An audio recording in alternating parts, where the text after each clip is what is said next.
वालेकुम अस्सलाम सर। मैं सेशन सर। अस्सलाम वालेकुम एवरीवन। आज हम एक न्यू डेटा स्ट्रक्चर करने जा रहे हैं आज के सेशन में, जो कि है ट्री डेटा स्ट्रक्चर। अच्छा, प्रीवियसली हमने कुछ एल्गोरिथम्स देखे, रिकर्जन देखा, फिर हमने लीनियर डेटा स्ट्रक्चर भी देखा, जो कि एक सीक्वेंस में डाटा स्टोर करता है, एक पर्टिकुलर ऑर्डर फॉलो करता है। आज हम टॉपिक करने जा रहे हैं वो ट्री डेटा स्ट्रक्चर है, और ये एक नॉन लीनियर डेटा स्ट्रक्चर है।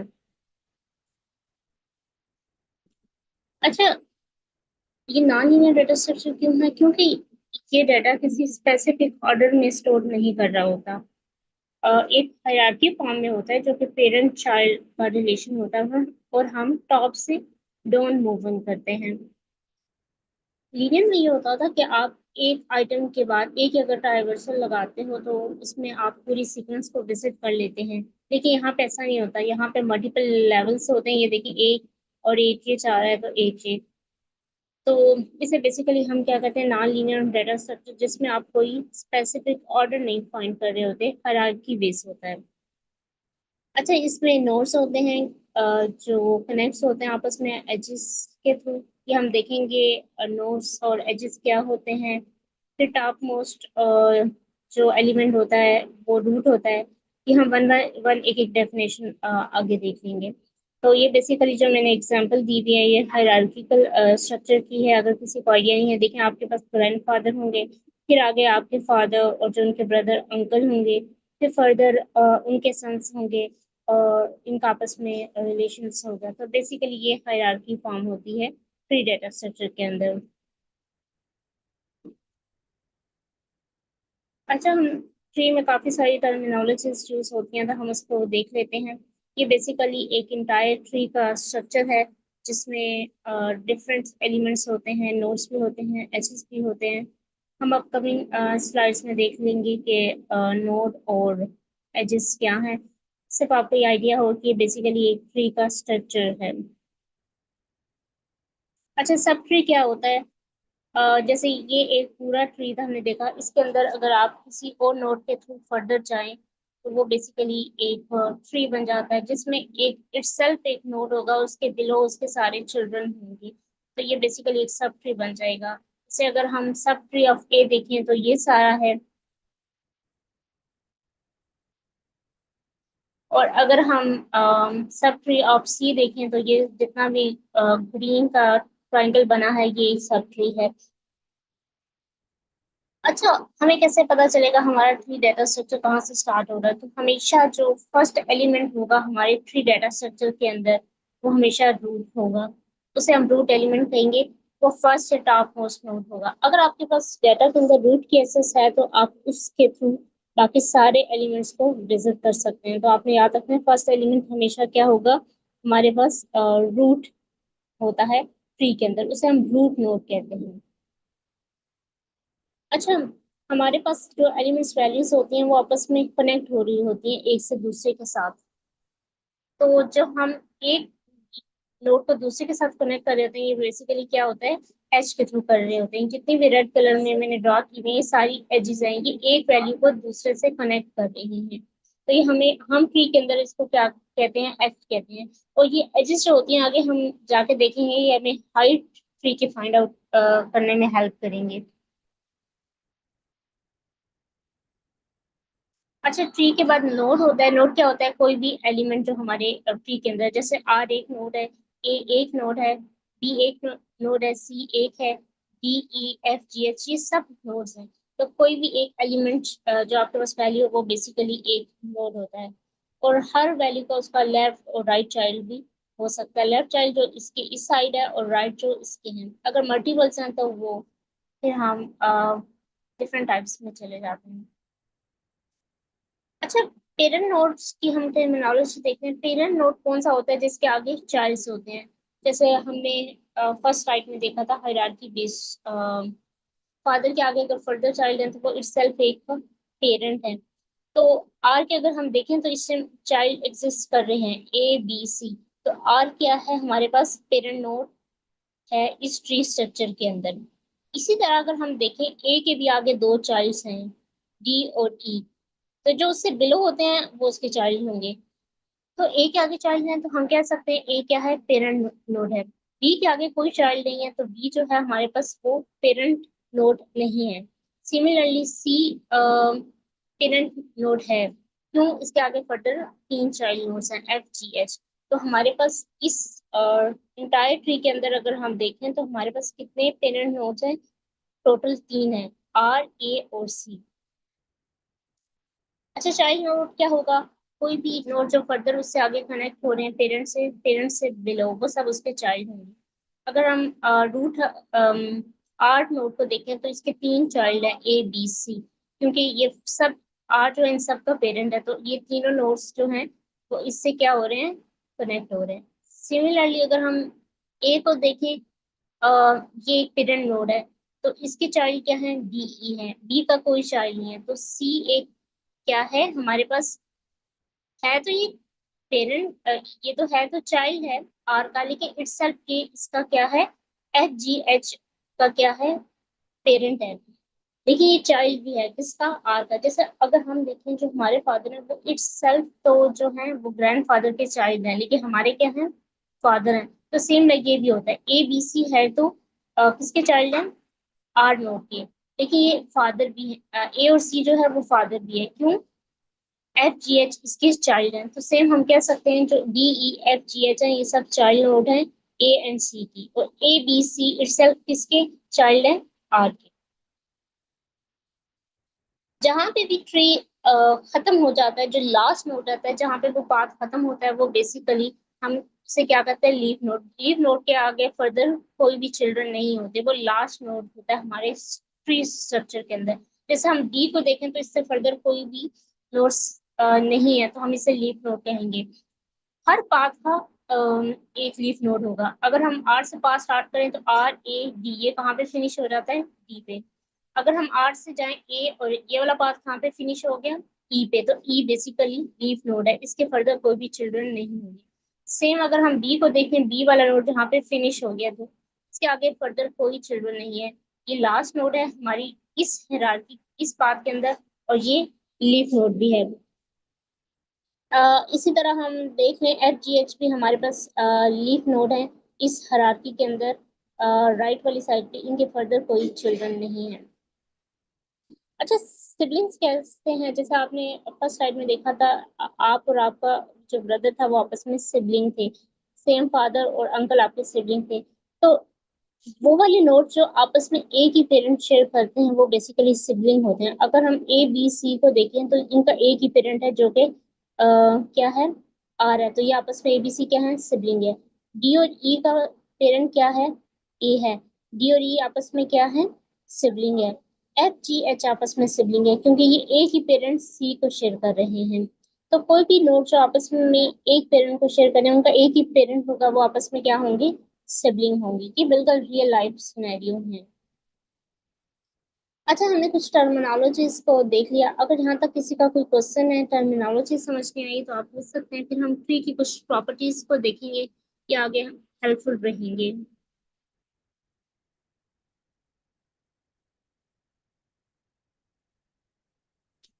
ओके, अगर नहीं क्वेश्चन है तो हम आगे मूव ऑन कर लेते हैं। अच्छा, ट्री की हाइट क्या होती है, हम नंबर ऑफ एजेस देखते हैं लॉन्गेस्ट पाथ में। जैसे अगर हम रूट को देखें तो सबसे लॉन्गेस्ट पार्ट यहाँ पे कौन सा आ रहा है, हम नंबर ऑफ एजेस काउंट कर रहे होते हैं लॉन्गेस्ट पाथ के अंदर। जैसे हम आर को देखें, आर से ए डी दो एजेस हैं, आर से ए और ई तक दो एजेस हैं, ये दोनों सेम लेवल पे हैं, तो दोनों का जो लॉन्गेस्ट पाथ ये भी बनेगा ये भी बनेगा। आर और बी ये शॉर्टेस्ट है, हम इसको नहीं कंसीडर करेंगे। आर सी और एच तक कितनी एजेस हैं, दो। आर सी जी तक भी दो हैं, आर सी एफ तक भी दो हैं। तो यहाँ सब जो लॉन्गेस्ट हमारे पास पाथ बन रहे हैं उसकी हाइट क्या है, टू है, क्योंकि ये सब दो एजेस में। अगर यहाँ डी से आगे कोई एक नोड आ जाता तो लॉन्गेस्ट पाथ हमारे पास ये बन जाता, इसमें तीन एजेस हो जाती। एक बात याद रखिए कि हम जब भी किसी भी ट्री की हाइट फाइंड करनी होती है तो हमें एजेस को देखना होता है, लॉन्गेस्ट पार्ट के अंदर वो कितनी है, वो बेसिकली हमें हाइट फाइंड आउट करने में हेल्प करते हैं। अच्छा, ट्री प्रॉपर्टीज क्या होती हैं? फर्दर अगर हम जाएं तो हम ट्री साइज का देखेंगे। ट्री साइज बेसिकली क्या होता है, नंबर ऑफ टोटल नोड्स कितने हैं, एलिमेंट्स कितने हैं हमारे ट्री के अंदर, वो इस तरह हम अपने ट्री का साइज कैलकुलेट कर लेते हैं। तो हम टोटल अगर काउंट करें, जितने भी रेड में आर है, A B C 4 D E 5 6 F G H, तो ये टोटल कितने होंगे, 10। तो टोटल ट्री का साइज क्या है इस ट्री के अंदर, हमारे पास 10 है। अच्छा, लेवल ऑफ नोट्स क्या होते हैं? बेसिकली हम पोजीशनिंग दे रहे होते हैं ट्री के अंदर, जो रूट नोड से लेकर नेक्स्ट तक आती है। अगर हम रूट की देखें तो ये पोजीशन 0 पे है, मीन्स लेवल 0 पे है। इससे आगे A B C जो है, ये सेकंड लेवल पे आ रही है। रूट से इसकी पोजीशन नेक्स्ट कहाँ है, एक एक एज है, तो ये नेक्स्ट कौन सा लेवल होगा, 1। अगर हम फर्दर जाएंगे तो ये नेक्स्ट लेवल क्या होगा, थर्ड होगा। ये बेसिकली क्या होता है, नोड का लेवल होता है। अगर आपने फाइंड आउट करना हो तो हम इस तरह देख सकते हैं, जो फर्स्ट होगा वो हमेशा लेवल 0 होगा। ये पूरा एक सेम लेवल पे आ रहा है A B C, इसको हम लेवल 1 देंगे। आगे जितने भी इस लेवल पे आ रहे हैं इसको हम लेवल 2 कहेंगे। ऐसा नहीं हो सकता आप बी को लेवल A को लेवल 1 कह दें और B को लेवल 2, नहीं, इन सब से एक ही की एज आ रही है। इन सब से आगे देखें तो दो दो आएंगे, सेकंड लेवल पे हैं, तो हम इसको क्या कहेंगे, लेवल 2। अच्छा, डेप्थ ऑफ नोट क्या होती है? डेप्थ नोट होती है कि नंबर ऑफ एजेस जो आ रही होती हैं रूट नोड से स्पेसिफिक नोड तक। पीछे हम पोजीशन देख रहे थे। अच्छा, रूट नोड से नेक्स्ट ए नोड तक कितनी एजेस है, एक है, तो हम क्या कहेंगे, ए की जो डेप्थ ऑफ आर क्या है, इससे प्रीवियस कोई एज नहीं है, तो ये 0 होगी। आर की जो डेप्थ है वो क्या है, 1, क्योंकि रूट से इस तक एक ही एच आ रही है। बी की भी एक है, सी की भी एक है, तो ये बेसिकली तीनों की डेप्थ क्या है, 1। अच्छा, D E F G H की क्या है, डेप्थ 2 है, क्यों, रूट से लेकर एक दो। बी की भी दो एजेस आ रही हैं और इसकी भी दो एजेस आ रही हैं। बी की हम देख चुके थे। और F G H की देखें तो इन सब की भी क्या है, दो दो एजेस आ रही हैं। तो बेसिकली ये इसकी डेप्थ होती है। लेकिन एक चीज आपने डिफरेंस याद रखना है, इसमें जस्ट पोजीशन देखते हैं लेवल पे, हम इसमें एजेस पर नहीं देखते हैं। रूट जो होगा वो लेवल 0 पे होगा, जो नेक्स्ट इन सब के नोड्स आएंगे वो सेकंड लेवल पे होंगे। A B C D E F G क्या है, ये लेवल 2 पे हैं, तो ये आपने डिफरेंस याद रखना है। ए- अच्छा, अगर एक बार हमारे हाइट को भी डेप्थ दोबारा बता दीजिएगा। तो फर्स्ट में हाइट बताइए, हाइट और डेप्थ सेम ही है तकरीबन। नहीं, हाँ, आप कह सकते हैं, क्योंकि हम दोनों में एजेस फाइंड आउट कर रहे हैं। पहले में 0 है, लेकिन एक कॉन्टेक्स्ट में ये सेम नहीं हो सकती, एक जगह ये सेम हो सकती है। अगर आप डेप्थ को 0 से स्टार्ट करो ना, तो ये क्या होगा, ये हाइट के इक्वल आ जाएगी, क्योंकि एजेस बराबर आ जाएंगी। लेकिन बाकी केसेस में लोग डेप्थ को ना 1 से भी स्टार्ट कर देते हैं, तो इस केस में ये लेवल से भी डिफरेंट हो जाती है और फिर हाइट से भी। अगर आप डेप्थ को 1 से स्टार्ट कर रहे हो ना, आप फर्स्ट को इसको डेप्थ 1 दे रहे हो, तो ये डिफरेंस हो जाती है। इसका हम आगे थोड़ा सा डिफरेंस देख नहीं, लेते इसका हैं। एक स्टैंडर्ड नहीं है कि जीरो से स्टार्ट होनी है या वन से, या ये डिफरेंट पर्सन ने डिफरेंट यूज की है, किसी ने वन से स्टार्ट किया, किसी ने जीरो से। बस सर, आपका क्वेश्चन दोबारा से पूछ सकते हैं? मैंने कहा ये इसका स्टैंडर्ड नहीं है कि जीरो से स्टार्ट होता है या वन से, या ये इंसान की मर्जी है, वन से स्टार्ट करिए जीरो से जो डेप्थ है। सॉरी, आई थिंक मैंने डेप्थ का नाम ले दिया। एक्चुअली में जो लेवल होता है ना, डेप्थ हमेशा 0 से स्टार्ट होगी, क्योंकि अच्छा। रूट की इससे पहले कोई एज नहीं होगी। लेकिन हम्म। जब हम सेकंड लेवल पे देखें तो एक होगी। लेकिन जो लेवल हम्म। है ना, उसकी कन्वेंशंस दो मिलती हैं। तो कोई लोग इसको 0 से भी स्टार्ट करते हैं और कुछ बुक्स में आप देखो तो 1 से भी मिलता है। अगर ये 0 से मिलता है तो कुछ हद तक इनके आंसर्स हमारे पास सेम आएंगे, लेकिन अगर हम ये लेवल 1 से स्टार्ट करें तो ये फिर क्या हो जाएगा, मैडम डिफरेंस। एक बार ये हाइट वाली स्लाइड भी जरा ओपन करिएगा, ट्री हाइट की।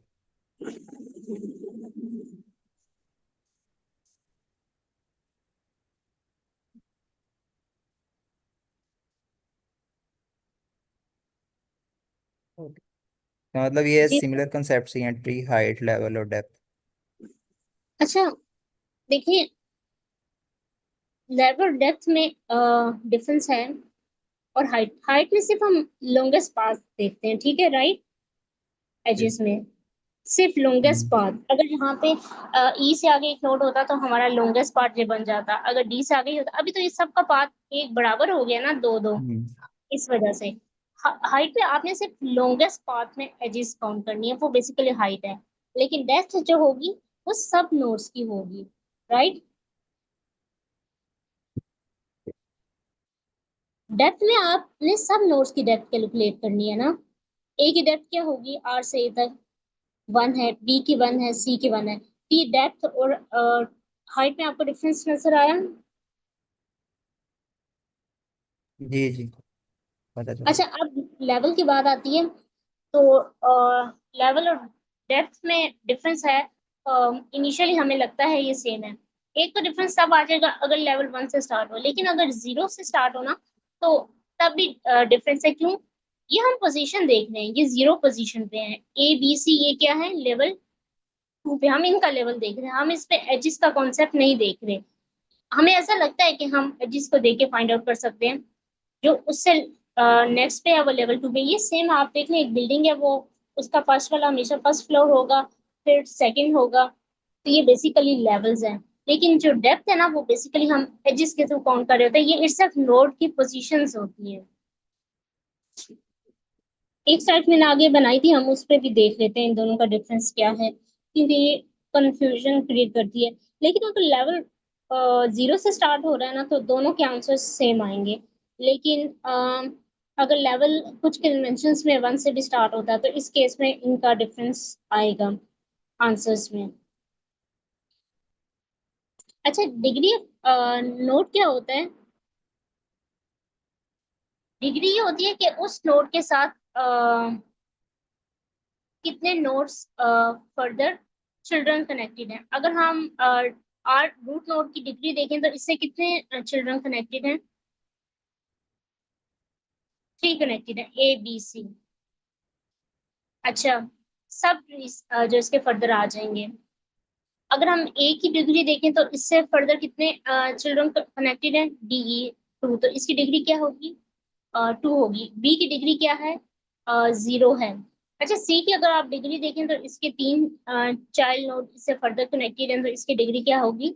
3 होगी। लेकिन अगर हम D E B F G H की देखें, तो इनसे फर्दर कोई नोड कनेक्टेड नहीं है, तो इनकी डिग्री क्या होगी? 0। क्या हम ये कह सकते हैं कि लीफ नोड की हमारे पास डिग्री हमेशा क्या होगी? 0 होगी। अच्छा, हम एक साइड लेवल और डेप्थ का डिफरेंस क्लियर कर लेते हैं। अच्छा, इसमें हम क्या देखते हैं? एजेस देख रही होती हैं रूट से नोड में। जिस भी नोड की हमने क्या फाइंड करनी है? डेप्थ फाइंड करनी है। इसमें पोजीशन देख रही होती है। अगर आप पोजीशन देखें ना, तो जो लेवल फर्स्ट रूट नोड होगा वो हमेशा पोजीशन 0 में होगा। नेक्स्ट जो उसके इक्वल होंगे ना, वो बेसिकली ए बी सी, वो सेकंड पोजीशन 1 पे होंगे। ये हमेशा डेप्थ स्टार्ट 0 से होगी, लेकिन ये स्टार्ट एट 1 पे भी होगी, और कुछ कन्वेंशंस में ये 0 से भी स्टार्ट होगी। अच्छा, ये हम देखते हैं कि हमारा नोड जो है ना, कितना दूर है रूट से। ये हमें ये बताती है कि किस रो पे है, किस लेयर पे हमारा नोड एग्जिस्ट करता है। और डेप्थ क्या बता रही होती है? हमारा नोड कितना दूर है। जितने हमने देखेंगे, एजिस अगर 3 है, तो इसका मतलब है 3 एजिस पार है। अगर हमारे पास टोटल 10 एजिस हैं, और हम 9th एज पे हैं, तो इसका मतलब हमारा जो नोड है वो रूट से 9 एजिस पार है। ये हम ये देखते हैं कि किस रो की किस पोजीशन पे है, क्योंकि हम फर्स्ट वाले नोड को 0 पोजीशन देंगे, जो उसके बराबर वाले ए बी सी आएंगे, जो अगले सिबलिंग्स होंगे, उसको हम लेवल 1 देंगे। उससे फर्दर जो सिबलिंग्स आएंगे, जैसे कजन और हम सिबलिंग्स, हमने बात की थी ब्रदर और उसके सिबलिंग्स फर्स्ट स्लाइड में, उनको हम नेक्स्ट एक लेवल देंगे। तो ये बेसिकली डिफरेंस है। अगर आपने डेप्थ कैलकुलेट करनी है और लेवल स्टार्ट 1 पे हो रहा है, तो हम -1 करेंगे तो आ जाएगा। डेप्थ +1 करेंगे तो लेवल भी आ जाएगा। तो कुछ केसेस में फर्स्ट एंड में तो हमें ऐसा लगता है कि ये सेम है, जैसे आपको लगा, मुझे भी लगा था, लेकिन एक्चुअली में ये सेम नहीं है, इनका रोल डिफरेंट है। अच्छा, यहाँ तक अगर किसी का कोई क्वेश्चन है या कोई चीज़ क्लियर नहीं हुई, तो आप पूछ ले, वरना हम टाइप्स ऑफ ट्री के अंदर मूव ऑन करेंगे। मैडम स्टार्ट करें आप।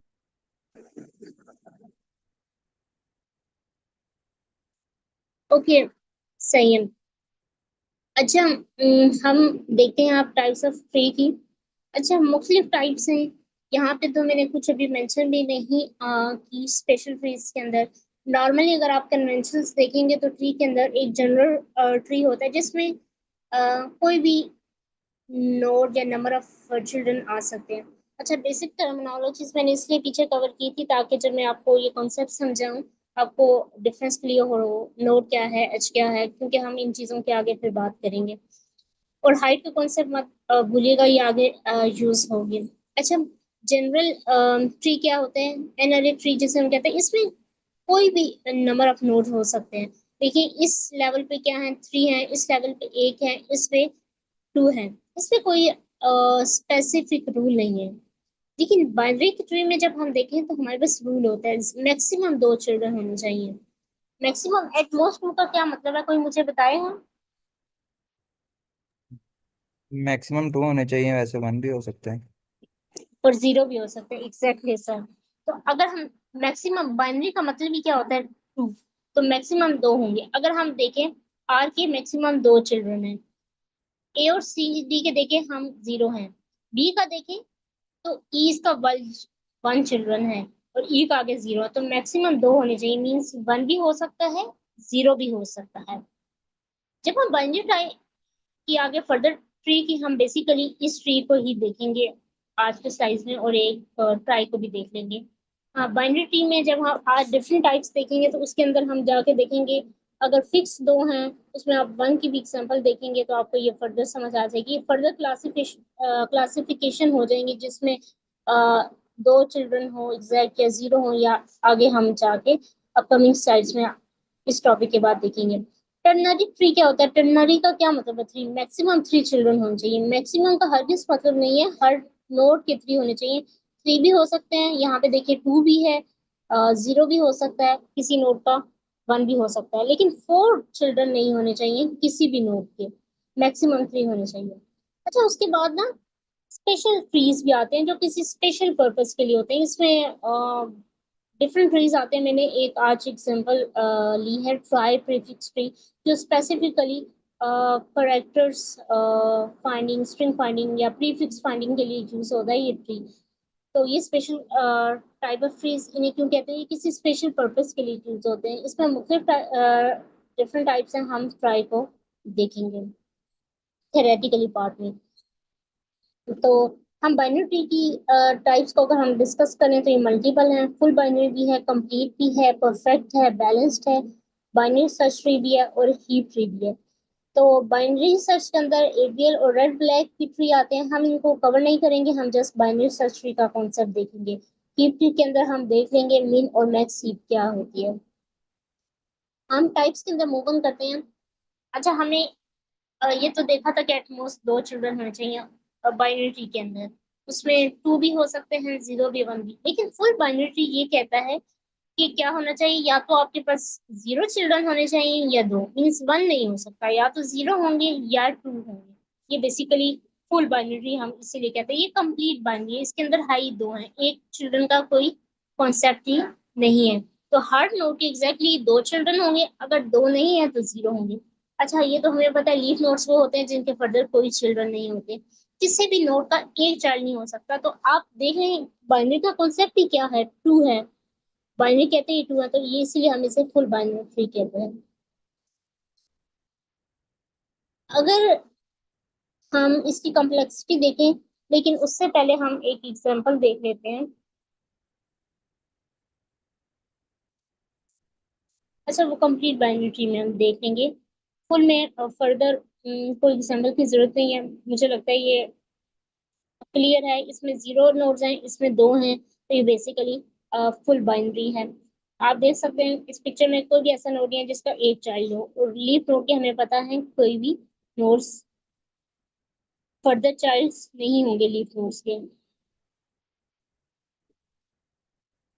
अच्छा, अब हमने कॉम्प्लेक्सिटी भी देखनी है इन एल्गोरिथम्स, इन ट्री की डिफरेंट टाइप्स की बाइनरी ट्री की। अगर आपने सर्च करना है तो आपकी बस केस में टाइम कॉम्प्लेक्सिटी क्या होगी, ओ ऑफ एन होगी। ये भी तो हो सकता है कि आपको जो एलिमेंट है वो लास्ट नोड पे मिले, मीन्स आप इसको भी एक्सप्लोर कर चुके हो, ए को भी, बी को भी, सी को भी और डी में भी। तो बस केस में क्या हो जाती है,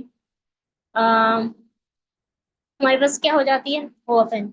अगर हम इंसर्शन की कॉम्प्लेक्सिटी देखें तो बस केस ये भी हो सकता है कि आपने लास्ट में जाके, इंसर्शन में आपने पोजीशन तो फाइंड आउट करनी है ना जहाँ पे सेट करना, तो ये भी हो सकता है लास्ट में जाके आफ्टर सारे नोड्स एक्सप्लोर करने के बाद पता चले कि आपने इस पोजीशन पे, लाइक बी के लेफ्ट पे क्या करना है, न्यू नोड लगाना है। तो आप सारे नोड्स को चेक करेंगे, जब बी का लेफ्ट आएगा तो आपको पता लगेगा आपने यहाँ इंसर्ट करना है। तो बस केस में हम क्या कह रहे हैं, हमें सारे नोड्स देख के हम पोजीशन फाइंड आउट करनी होती है।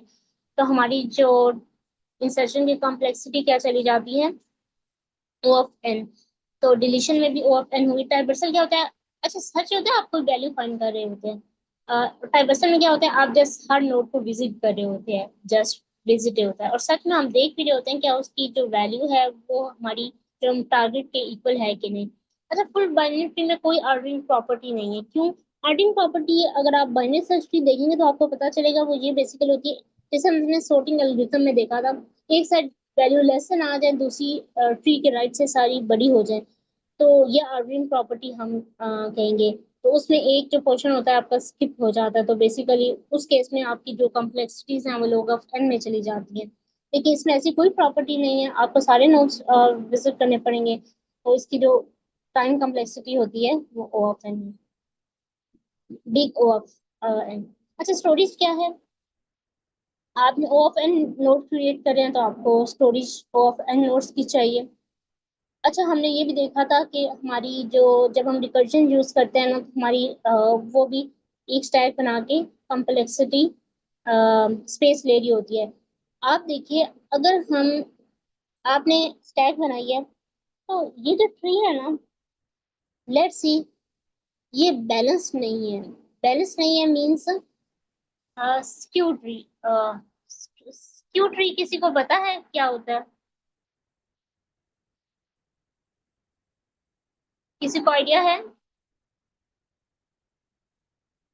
अच्छा, मैं थोड़ी सी एग्जांपल दे देती हूँ इसकी। जैसे हम न्यूमेरिकल वैल्यू लेते हैं तो आपको ज्यादा समझ आएगा। अच्छा, जैसे मैंने अब क्या ले लिया, 60 वैल्यू ले ली, ये नोड है, मैं सर्कल नहीं बना रही, जस्ट वैल्यू लिखी। अब अगली वैल्यू आई वो 70 है, इससे बड़ी है, ये कहाँ पे आ गई, इस साइड पे आ गई। अगली वैल्यू इंसर्ट हुई, यहाँ पे क्या आ गई, इसके राइट पे।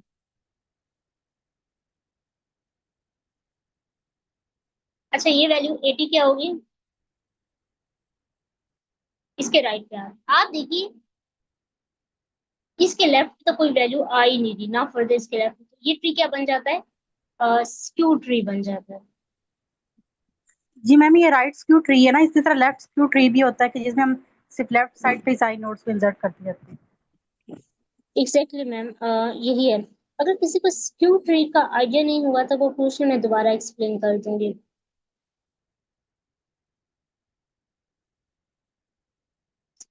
अच्छा, अगर क्लियर है ना तो हम मूव ऑन करते हैं। अच्छा, ये स्क्यू ट्री बन जाता है मीन्स क्या होता है, मीन्स इसका क्या मीन्स है कि सारी वैल्यू हमारे पास क्या आ गई है, एक ही साइड आ गई है। अगर बैलेंस ट्री होता है तो हम हाफ साइड मूव ऑन करेंगे, लेकिन अगर सिक्योर ट्री आ गया ना, इस केस में क्या हो जाता है,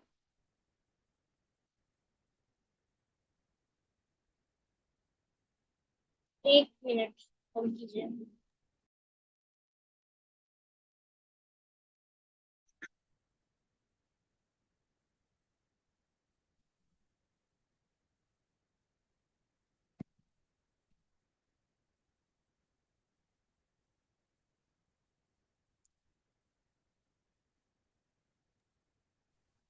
अच्छा, मैं इसको कोशिश कर रही थी रिमूव करने की, होने ना।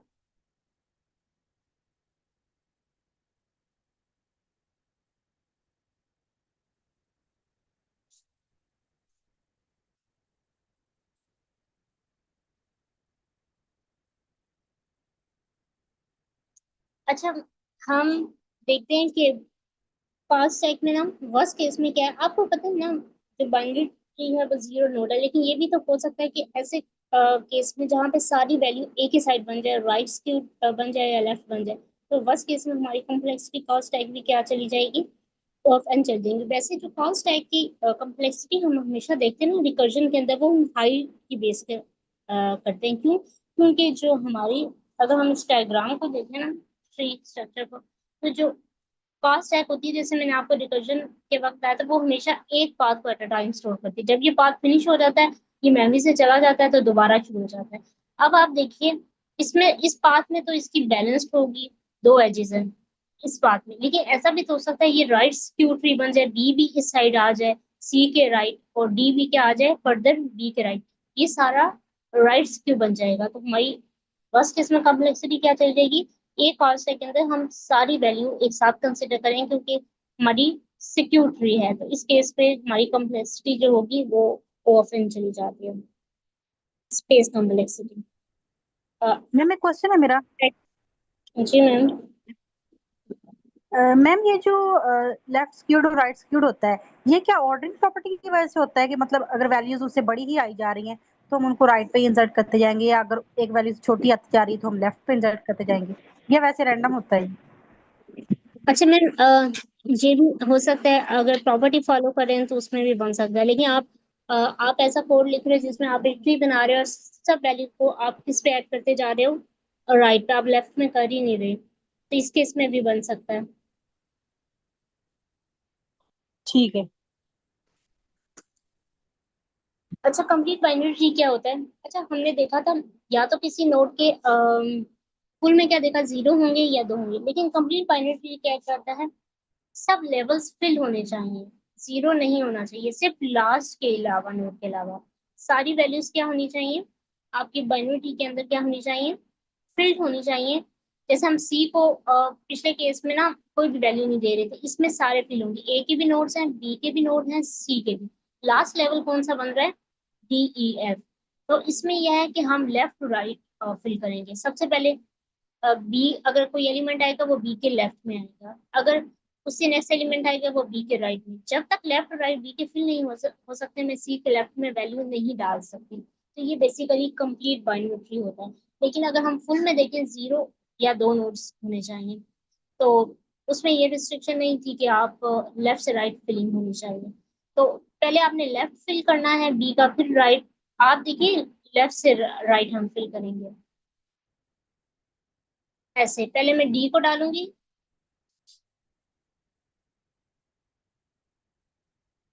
डी को, फिर हम ई को डालेंगे, फिर हम फर्दर एफ को। जब तक बी के सारे नोड्स हम किससे मूव करें, लेफ्ट से राइट मूव करें, पहले डी आया, फिर ई आया, फिर एफ आया। इससे क्या होता है, जब हम सारे नोड्स दोनों साइड से फिल कर लेते हैं, तो हमारी जो ट्री की हाइट होती है वो कम हो जाती है, सिक्योर ट्री हमारा लेस चांसेस होते हैं फिल नहीं होता, अगर हम कंप्लीट बाइनरी ट्री को देखें। आगे हम एक हीप ट्री भी देखेंगे, बाइनरी ट्री के टाइप्स को, बेसिकली कंप्लीट ट्री के स्ट्रक्चर को फॉलो कर रहे होते हैं। तो आपने याद रखना है, इसमें सारे लेवल्स फिल होंगे और लास्ट वाला लेफ्ट से राइट फिल होगा।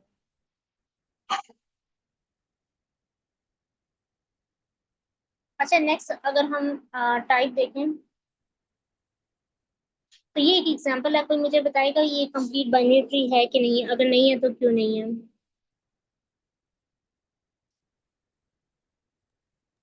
क्योंकि मैम इसमें जो हमारा सी वाला नोड है ना, उसका सिर्फ लास्ट वाला यानी राइट नोड वो स्किप हो सकता है, लेकिन यहाँ पे बी का भी लेफ्ट वाला नोड नहीं है और सी का लेफ्ट वाला नोड भी नहीं है।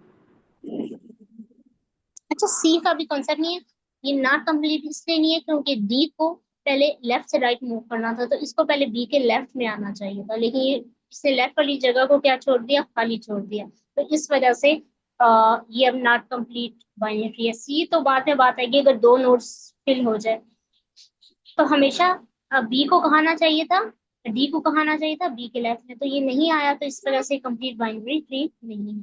अच्छा, हम कंप्लीट बाइनरी ट्री की कॉम्प्लेक्सिटी देखें, तो हमारे पास सर्च क्या है, हम सारे नोड्स को देखेंगे, ये बस केस में क्या होगा, हमें लास्ट में एलिमेंट मिले। ट्राइवर्सल क्या होता है, सारे एलिमेंट्स को विजिट करना। तो ये इन दोनों की कॉम्प्लेक्सिटी क्या होगी, ऑफ एन होगी। इंसर्शन और डिलीशन की log ऑफ एन क्यों हो जाती है? आपको पता है कि आपने लेफ्ट साइड से वैल्यू लाइक लास्ट लेवल पे वैल्यू या तो इंसर्ट करनी है या डिलीट करनी है। अगर हम लास्ट के कॉन्सेप्ट को देखें ना, तो इससे हमें क्या पता चलेगा, अगर हम ट्री की हाइट फाइंड आउट कर लें, लॉन्गेस्ट पाथ यहाँ पे 2 है, तो हमें पता चल जाएगा कि हमने इस लेवल पे वैल्यू ऐड करनी है। तो हमें सारी दोनों साइड विजिट नहीं करनी पड़ेंगी, सिर्फ हाफ साइड पे हम आके कर सकते हैं। तो हम इसकी इंसर्शन डिलीशन को क्या कहते हैं, लॉग ऑफ एन कहते हैं। क्यों? क्योंकि आपको पता है कि हमने एक वैल्यू ऐड करनी है और हमेशा लास्ट लेवल पे करनी है। तो लास्ट लेवल तो हमें हाइट से भी पता लग जाएगा कि कहाँ पे खत्म हो रहा है। लॉन्गेस्ट पाथ तो यही था ना, हाइट। तो अगर हम हाइट फाइंड आउट कर लें, हमें ये पता लग जाए कि लास्ट लेवल कौन सा है। हाइट फाइंड आउट करेंगे तो हमें पता लग जाएगा इतनी एजेस हमने डाउन जाना है, और जहाँ पे भी उसी एज पे हम लेफ्ट से देखना शुरू कर देंगे। इस तरह हम इंसर्शन डिलीशन कर सकते हैं, और लॉग ऑफ एन में हमें सारे नोट्स विजिट करने की जरूरत नहीं है। अच्छा, स्पेस इसकी भी ऑफ एन होगी। ये आपने देखा दोनों की हाइट तकरीबन क्या हो रही है, सारे लेवल्स फिल होंगे लेफ्ट राइट, तो हाइट हमेशा क्या होगी, बराबर ही रहेगी। तो कॉल स्टैक के अंदर सिक्यू ट्री नहीं बनेगा, तो इस वजह से हमारी कॉल स्टैक की जो कॉम्प्लेक्सिटी है वो हमेशा क्या रहेगी, लॉग ऑफ एन रहेगी, ओ ऑफ एन में नहीं जाएगी। क्यों? क्योंकि सिक्यू ट्री बनेगा ही नहीं, हम सारे लेवल्स फिल कर रहे हैं। अच्छा, परफेक्ट बाइनरी ट्री में क्या होता है, परफेक्ट बाइनरी ट्री ये कहती है कि हर नोड के 2 चिल्ड्रन होने चाहिए, सब नोड्स के, कोई भी नोड्स एम्प्टी नहीं रहना चाहिए सिवाय लास्ट नोड के। अच्छा, आपने पीछे देखा कंप्लीट में लेफ्ट टू राइट हमने फिलिंग की थी, ये वाला नोड फिर भी रह गया था, लेकिन इसमें ऐसा केस है, इसमें सारे नोड्स फिल होने चाहिए सिवाय लीफ नोड्स के। तो ये बेसिकली क्या होती है, परफेक्ट बाइनरी ट्री है। हर देखिए हर नोड्स फिल होंगे, और हर नोड्स के अंदर क्या होंगे, 2 चिल्ड्रन, कोई भी नोट्स रहेगा नहीं, तो हम इसे परफेक्ट कहते हैं। क्योंकि कोई ऐसा नोड है जहाँ पे नोट्स फिल ना रहो, जैसे सी के राइट में नहीं है, जब सारे फिल होंगे तो सबके 2 नोट्स होंगे, तो बेसिकली ये परफेक्ट बाइनरी ट्री बन जाएगा, सब में 2 ही नोट्स हैं। सिर्फ लीफ नोड्स के, हमें पता है लीफ नोड्स के कोई भी फर्दर नोड नहीं होंगे, अगर हम उसको भी फिल करने में लग जाएंगे तो हम एक इनफिनाइट लूप में चले जाएंगे, क्योंकि हमें ट्री को खत्म भी तो करना है। अच्छा, परफेक्ट बाइनरी ट्री की हम कॉम्प्लेक्सिटी अगर हम देखें, सर्च में भी हमें सारे नोड्स विजिट करने पड़ेंगे, ओ ऑफ एन है, ट्राइवर्सल भी ओ ऑफ एन है। इंसर्शन डिलीशन की क्यों डिफाइन नहीं है, क्योंकि ना अगर आप कोई भी एलिमेंट इंसर्ट करेंगे ना, तो क्या होगा, परफेक्ट वाला स्ट्रक्चर टूट जाएगा, क्योंकि हर नोड के सारे नोड्स फिल होने चाहिए, और हम एक नोड ऐड करते हैं। अब लेट से आप ऐसे करें, अगर मैं यहाँ पे डी के आखिर पे एक नोड ऐड कर देती हूँ, तो आप देखिए ना तो डी के फर्दर नोड ऐड होंगे, ना ई के, ना एफ के, ना जी के, तो ये क्या होगा, ये परफेक्ट बाइनरी का स्ट्रक्चर टूट जाएगा, तो हम इस पे इंसर्शन नहीं कर सकते। अगर करेंगे तो परफेक्ट बाइनरी नहीं रहेगा, इसलिए इसकी कॉम्प्लेक्सिटी डिफाइन ही नहीं है, क्योंकि हम कर ही नहीं रहे होते। लेकिन अगर हम इसी तरह डिलीशन करें, जैसे मैं जी को डिलीट कर दूं, तो ये भी क्या होगा, परफेक्ट बाइनरी का स्ट्रक्चर तोड़ देगा। डी ई एफ हर नोड्स के 2 चिल्ड्रन होने चाहिए, तो सी का क्या होगा, एक रह जाएगा। तो इस वजह से इंसर्शन डिलीशन इसमें पॉसिबल नहीं है। अगर आप कर तो सकते हैं, लेकिन वो फिर परफेक्ट बाइनरी ट्री नहीं रहेगा, उसका स्ट्रक्चर टूट जाएगा। तो इसीलिए इसकी जो इंसर्शन डिलीशन होती है वो डिफाइन ही नहीं होती। अच्छा, स्टोरेज भी ओ ऑफ एन होगा, एन नोड्स आप बनाएंगे। कॉल स्टैक क्या है आपको पता है, दोनों साइड हमारी लेफ्ट राइट ट्री बराबर रहेगी, क्योंकि हम सारे नोड्स फिल कर रहे हैं, तो कॉल स्टैक जो होगी हमारे पास लॉग ऑफ एन ही रहेगी, स्क्यू ट्री नहीं बनेगा। लॉग ऑफ एन का मतलब होता है हाफ, आप पूरे ट्री को बेसिक नहीं करें। अच्छा, आप बैलेंस बाइनरी ट्री को हम देखते हैं। बैलेंस बाइनरी ट्री ये भी बाइनरी ट्री की टाइप्स है। तो इसमें क्या होता है कि आपके जो हाइट डिफरेंस होता है ना, हाइट हम कैसे फाइंड करते हैं, एजिस से, वो एट मोस्ट 1 का होना चाहिए, या तो 1 का होना चाहिए या 0 का। आप देखिए इस साइड कितनी एजिस है, 2, इस साइड क्या है, 2, तो 2 - 2 क्या है, 0 का डिफरेंस। अगर यहाँ पे एफ नोड ना होता, जस्ट सी तक होता, इससे 2 एजिस होती, इस साइड 1, तो क्या डिफरेंस बन जाता, 1 का। एट मोस्ट 1 का है, अगर मैक्सिमम 1 हो, 0 भी हो सकता है, इस केस में 0 है। अगर मैं एफ को हटा दूं नोड को, तो हमारा हाई डिफरेंस क्या रह जाएगा, 1। तो हमेशा हम 1 का रखते हैं या 0 का, इससे हमें क्या होता है, हमारा ट्री स्क्यूड नहीं बनता। हाई डिफरेंस की वजह से, क्योंकि एक ही डिफरेंस रहेगा, उससे ज़्यादा नहीं रहेगा। और हमारी जो सर्चिंग इंसर्शन होती है वो भी आप एफिशिएंटली परफॉर्म कर सकते हैं।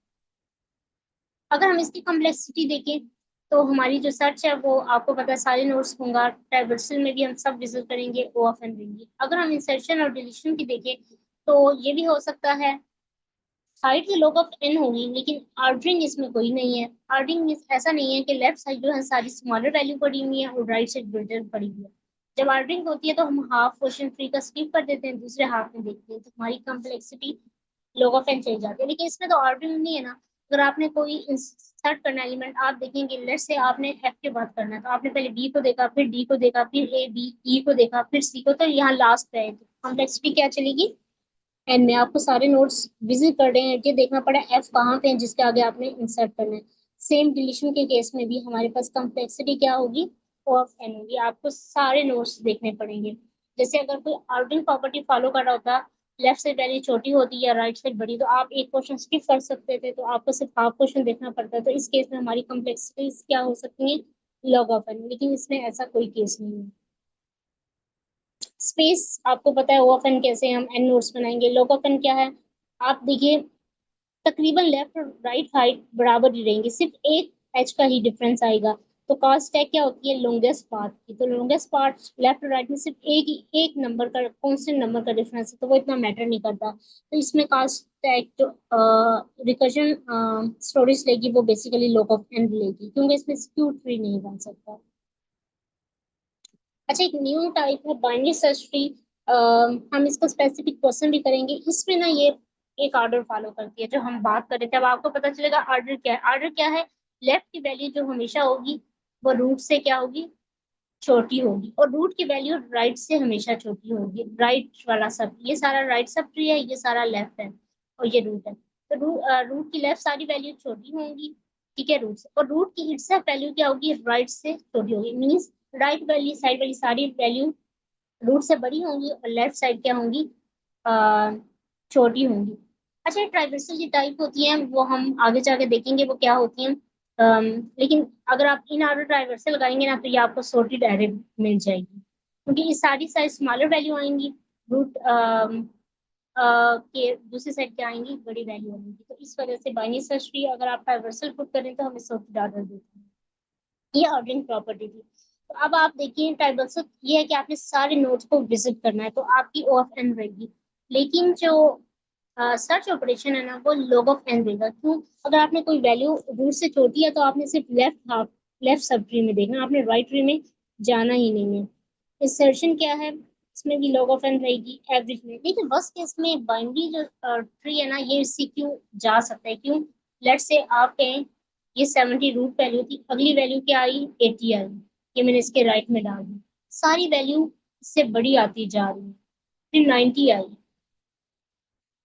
ये भी क्या है, सारी बड़ी आ रही है, राइट साइड आती जा रही है। तो ये क्या है, इस केस में भी ऑर्डरिंग में भी ये आपको क्या बन सकता है, स्क्यू ट्री बन सकता है, क्योंकि कोई वैल्यू छोटी ही नहीं आ रही जो लेफ्ट सब ट्री में जाए। तो इन केस में सारी कम्प्लेक्सिटी क्या हो जाएंगी, ओ ऑफ एन में चली जाएंगी।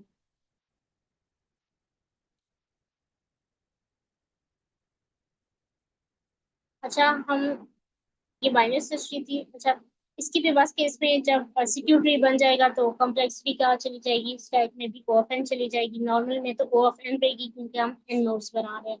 बैलेंस अगर बाइनरी सर्च ट्री है, दोनों साइड छोटी वैल्यू भी है बड़ी भी है, तो क्या होगा, लॉग ऑफ एन लेगी। अच्छा, लास्ट जो बाइनरी ट्री की टाइप है वो हीप ट्री है। हीप ट्री जो कंप्लीट बाइनरी ट्री के ऑर्डर को फॉलो करती है। कंप्लीट बाइनरी ट्री में हमने क्या देखा था, सारे नोड्स फिल होंगे और last level left to right fill होगा। अच्छा, हीप ट्री एक प्रॉपर्टी फॉलो करती है। आगे हम इसकी मीन और हीप मैक्स ट्री देखते हैं तो आपको फर्दर क्लियर हो जाएगा। अच्छा, ये क्या प्रॉपर्टी फॉलो करती है, जो रूट नोड है वो हमेशा छोटी वैल्यू रखेगा चाइल्ड नोड से मेन हीप में, और मैक्स हीप में क्या होगा, जो रूट नोड की वैल्यू है वो बड़ी होगी। मेन हीप क्या कह रही है, देखिए इसके चाइल्ड नोड से 3 और 5 से मेन हीप क्या है, छोटी वैल्यू है, और मैक्स हीप क्या है, बड़ी है। तो ये बेसिकली आपको ना प्रायोरिटी जैसे एप्लीकेशन में आपको काम आती है। अगर आपने कोई चीज़ की प्रायोरिटी हाई है, जैसे मैक्सिमम मिनिमम वैल्यू रिटर्न करनी आप कर सकते हैं। इस तरह रियल लाइफ सिनेरियो भी आते हैं, कुछ चीज़ें हमें हाई प्रायोरिटी पे फर्स्ट रिटर्न करनी है तो हम ये हीप की यूज कर सकते हैं। अच्छा, हीप की प्रॉपर्टी क्या है? सर्च आपको पता है ऑफन लेंगी, ट्राइवर्सल ऑफन लेगी, मैक्सिमम मिनिमम हमेशा टॉप पे होगा। अगर मैक्स हीप है तो तब भी टॉप पे होगा, अगर मिनिमम फाइन ऐड कर रहे हैं तो ये रूट पे होगा, तो ये ऑफ बनेगा। इंसर्शन डिलीशन क्या होगा? ये log ऑफ n में चली जाएगी, क्योंकि अगर आपने कोई वैल्यू लेट्स से यहाँ पे इंसर्ट किया, जैसे मैंने इंसर्ट तो मैं लास्ट पे ही करूंगी ना, फिर मैं हीपीफाई एक फंक्शन होता है जो उस वैल्यू को रूट तक लेके आता है। लेट्स से मैंने यहाँ पे क्या कर दिया, 7 के लेफ्ट पे कर दिया। अब मैं एक फंक्शन, लेकिन ये सब अब दोबारा से एडजस्ट होगा। मैंने लेफ्ट से राइट ऐड किया तो ये सारा लेफ्ट पोर्शन रीएडजस्ट होगा।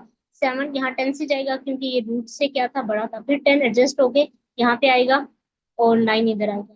तो हमेशा एक साइड का पोर्शन होगा, इंसर्शन में भी डिलीशन में भी। अगर मैंने राइट साइड वैल्यू इंसर्ट किया तो ये सारा राइट साइड का पोर्शन इंसर्ट होके टॉप पे आ जाएगा, पूरी ट्री नहीं होगी, या तो लेफ्ट या राइट।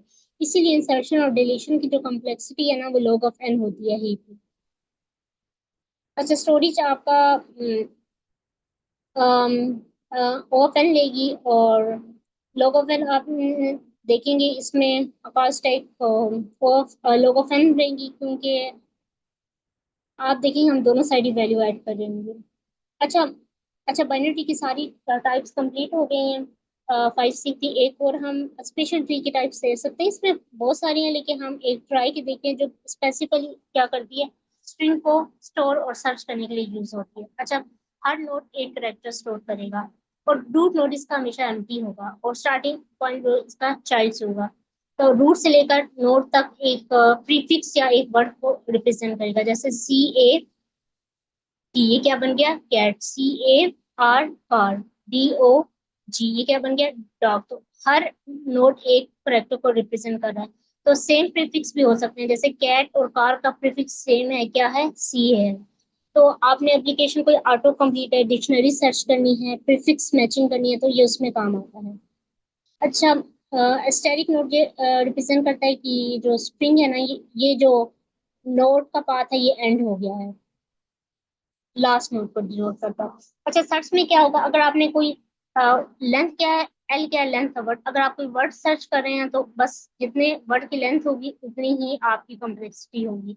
इंसर्शन, अगर आप जितना वर्ड सर्च कर वर्ड आपने डालना है ना अपनी उसके अंदर ट्री के अंदर, तो उतनी ही इंसर्शन की कॉम्प्लेक्सिटी होगी। सिर्फ वर्ड्स पे डिपेंड करेंगे, जितने करेक्टर्स हम डाल रहे हैं। डिलीशन भी यही, अगर हमने कैट को डिलीट करना है तो सिर्फ 3 वर्ड्स हैं, तो इसकी कॉम्प्लेक्सिटी टाइम क्या होगी, वो फेल होगी। ट्राइवर्सल में आपने सारे करेक्टर्स को देखना है, चाहे वो कैट का हो, कार का हो, डॉग के हो। इस वजह से नंबर ऑफ नोड्स जितने भी हैं तो वो ऑफ एंड हो जाए।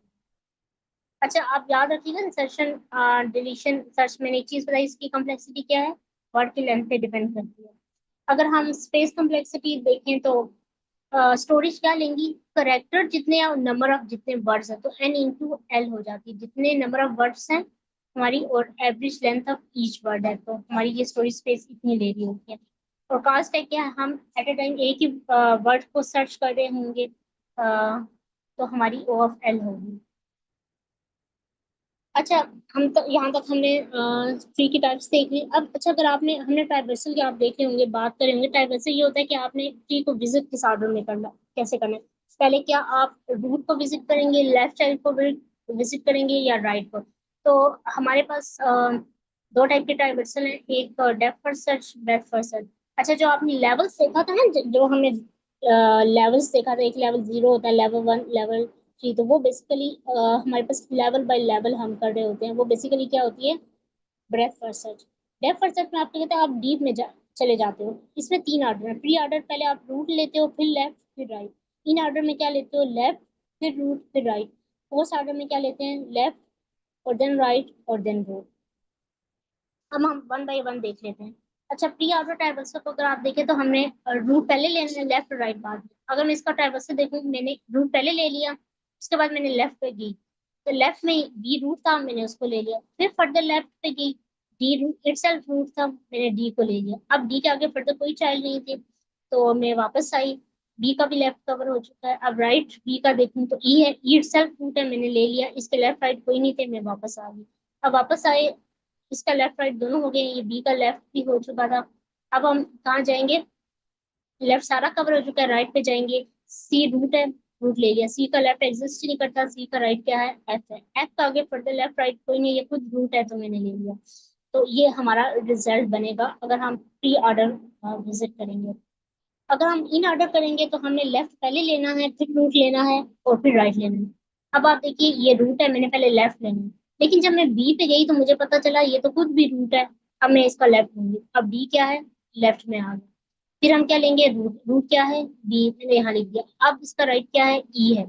अब जब मैं ये सारा ट्री लेफ्ट फिल कर चुकी तो ये तो क्या था, अब मैं क्या लिखूंगी, लेफ्ट के बाद रूट को, रूट क्या है, ए है।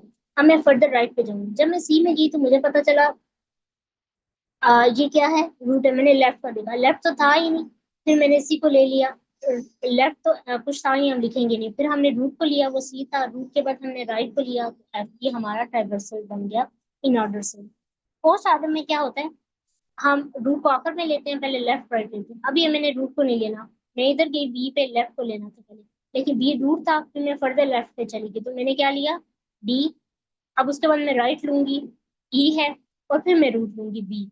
अब मैं फर्दर जाऊंगी, ये सारा लेफ्ट सब कवर हो गया, अब मैं फर्दर क्या लूंगी, राइट लूंगी, फिर रूट को लास्ट में लूंगी।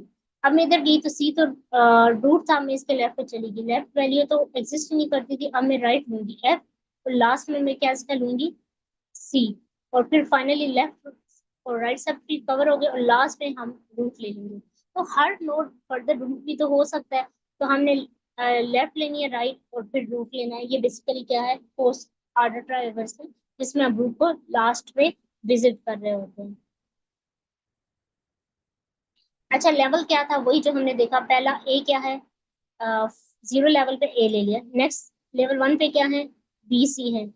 ये बेसिकली ब्रेथ फर्स्ट सर्च होती है, आप डीप नहीं जा रहे होते, जैसे हम in order, post order, pre order में जा रहे होते हैं।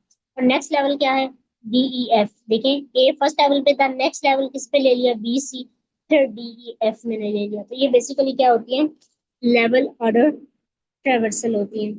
तो आपने देख ली हमने डिफरेंट ट्रेवर्सल है, और ये टॉप से बॉटम जाती है। और हमने देखा था अगर आप इन ऑर्डर को लेंगे ना तो वो आपको ना सॉर्टेड ऑर्डर देगा।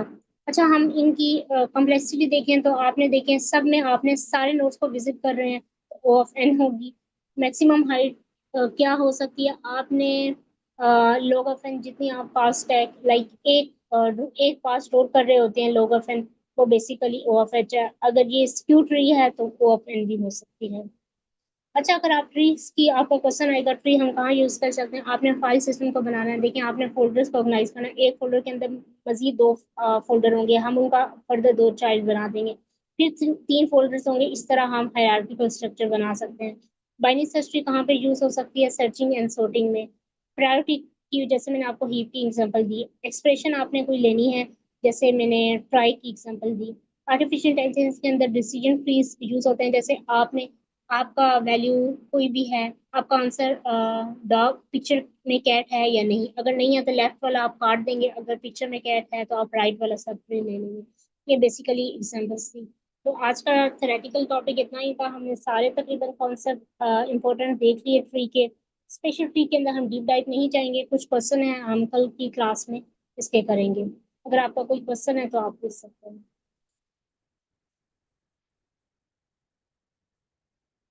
अच्छा, टॉपिक क्लियर हुआ है कि नहीं?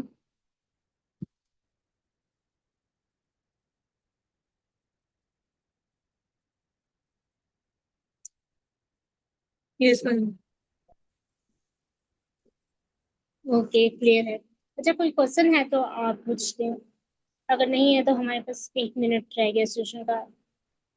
हम कल इसकी इम्प्लीमेंटेशन देखेंगे तो आपको क्वेश्चन उसमें हम देख लेंगे, उसमें हम एक बाइनरी का क्वेश्चन भी करेंगे, एक बाइनरी सर्च ट्री का कर लेंगे, टाइम हुआ तो हम एक ट्राइवर्सल, ये तीनों सेम तकरीबन कोड है, हम कोई एक कर लेंगे।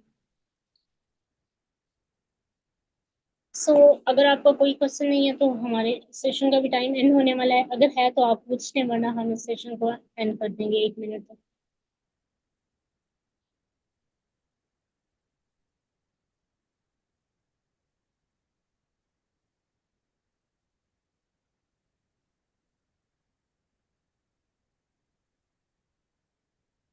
ठीक है, अगर कोई क्वेश्चन नहीं है तो आज का सेशन इतना ही था। आई होप सो आपको क्लियर हो गया होगा। ये काफी सारे क्वेश्चन थे, अगर आपको ये क्लियर हो गया तो आप तकरीबन अब ट्री के क्वेश्चन इजीली सोल्व कर सकते हैं। अब आपको कोई प्रॉब्लम नहीं होगी, इसमें ऑल थ्योरेटिकल पार्ट कवर हो गया। आप मुख्तलिफ ट्री के क्वेश्चन यूज सोल्व करना चाहते हैं, लीव पे करें, और हम भी कल कुछ एग्जाम्पल्स देखेंगे। अल्लाह हाफ़िज़।